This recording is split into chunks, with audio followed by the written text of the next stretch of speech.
Nimaga ayrimlarni ismini eslab qola olmaysiz, lekin yuzini ko'rganingizda u insonni taniysiz?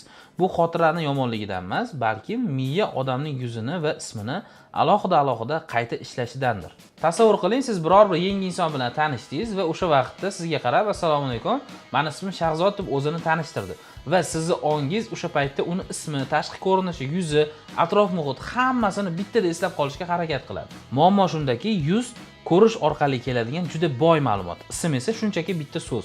Shuning uchun bir necha kundan keyin ham odamlarning miyasi "Da, men bu insonni taniyman" deydi, lekin ismi nimaligini aniq eslolmaydi. Psixologiyada bu holat hatto alohida o'rganilgan.